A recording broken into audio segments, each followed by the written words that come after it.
हामिदन व मुसल्लियन अम्मा बाद।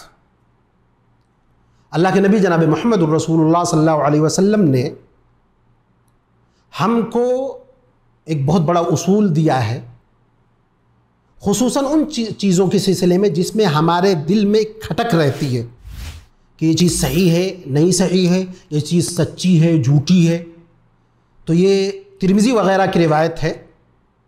अल्लाह के नबी सल्लल्लाहु अलैहि वसल्लम ने फरमाया, दा मा यरीबुक इला मा ला यरीबुक। आप शक वाली चीज़ को छोड़ करके जिस चीज़ में शक नहीं है उसको ले लो। फ़इन्न सिद्क़ तुमानीना, क्योंकि सच्चाई दिल में सुकून पैदा करती है। व इन्नल कज़िब रैबुन, लेकिन झूठ इंसान को शुकूक व शुबहात में मुब्तला करती है। तो ये बहुत बड़ा उसूल है और फ़ुक़हाए किराम ने इस उसूल से बहुत सारे मसाइल मुस्तंबत किए हैं। और एक आम मोमिन बंदा अगर इसको अपने सामने रखे तो चाहे इबादात हो, मुआमलात हो, निकाह हो, तिजारती कारोबार हो, सब में वो इस हदीस से रोशनी ले सकता है। एक एक छोटी छोटी मिसाल दे करके मैं आप लोगों के सामने वादे करूँगा। मिसाल के तौर पर इबादात में वज़ू है। एक इंसान वज़ू में है, वो वज़ू कर चुका है, उसको ये याद नहीं है कि उसका वज़ू टूटा है कि नहीं टूटा है, तो फ़ुक़हा ने इस हदीस से ही मुस्तंबत किया है कि उसका वज़ू बरकरार है, क्योंकि यकीन उसको वज़ू करने में है।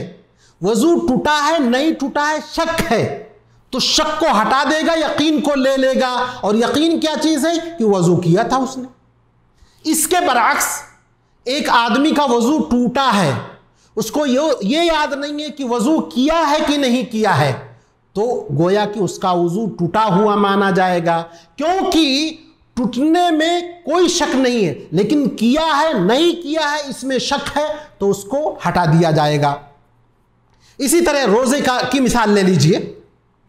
एक आदमी, और हमारे मुआशरे में इस तरह की चीज़ आती रहती है, एक आदमी सहरी के वक्त उठकर खाना खाता है, पानी पी रहा होता है कि कोई आदमी उसको ये खबर देता है कि 5 मिनट हो गए अजान हुई, और वो ये समझ रहा है कि सहरी है, वक्त है अभी।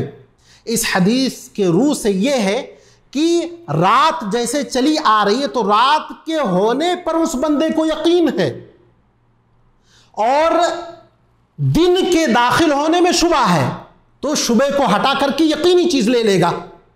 इसी तरह इसके बरअक्स एक आदमी, अभी सूरज बाकी है और वो ये समझ रहा है कि इफ्तारी का वक्त हो चुका है, तो वो इफ्तारी कर लेता है। इस सूरत में शक किस चीज में है? इफ्तारी के वक्त के दाखिल होने में। यकीन किस चीज में है? कि दिन बाकी है, तो दिन बाकी है, इस यकीन को ले लिया जाएगा और जो शक की चीज है उसको दूर कर दिया जाएगा। इसी तरह मुआमलात में ये चीज है कि जैसे रिज़ाअत 5 बार दूध पिलाने में साबित होती है, किसी को शक है कि 4 बार तो हो चुका है, 5वें में शक है, तो 4 को ले लिया जाएगा, 5वें वाला छोड़ दिया जाएगा। इसी तरह आप अपने आम मुआमलात में, आपकी जो दुनिया की चीज़ें हैं, मिसाल के तौर पर आप एक अच्छी जगह नौकरी करते हैं, मिसाल के तौर पर 10,000 मिलते हैं, वहाँ से आपको कहीं से एक फ़ोन आता है कि 12,000 देंगे आप। अब देखिए 10,000 वाला आपका यकीनी है, ये 12,000 वाला शक में है, तो शक वाली चीज़ छोड़ करके यकीनी वाली चीज़ पर साबित रहिए। ये चंद मिसालें जो थी इस हदीस के ज़िम्न में जो आती है, इसलिए इसको बयान की गई ताकि हम अपने जितने भी मुआमलात हैं उन मुआमलात को इस हदीस पर परख सकें कि शक वाली चीज़ को छोड़ना है, यकीनी चीज़ को लेना है। इसी तरह कोई आदमी आपके पास आकर कहे फलां आदमी आपको बुरा भला कह रहा था, हालांकि उसके तामुल और अखलाक से आपने देखा है कि वो आपकी इज्जत करता है, आपकी तारीफ करता है, आपके साथ हुस्न खुल्क का मुजाहरा करता है, तो यकीनी चीज़ क्या है? हुस्न खुल्क का मुजाहरा, उस आदमी का अच्छा होना। शक में मुब्तला करने वाली चीज़ क्या है? उस आदमी का आपको बुरा भला कहना। शक वाली चीज़ छोड़ देंगे, यकीनी वाली चीज़ ले लेंगे। तो ये चंद मिसालें हैं, इससे हमको रोशनी हासिल करना है। इसके आखिर में अल्लाह के नबी सल्लल्लाहु अलैहि वसल्लम ने फरमाया कि सच्चाई दिल में सुकून पैदा करती है। वाकई जो शख्स इस पर अमल पैरा है सच्चाई पर, वो अच्छी तरह जानता है कि जब एक इंसान सच्ची बात कह देता है, उसका सर भी कलम कर दो तो वो सच्ची बात बोलेगा।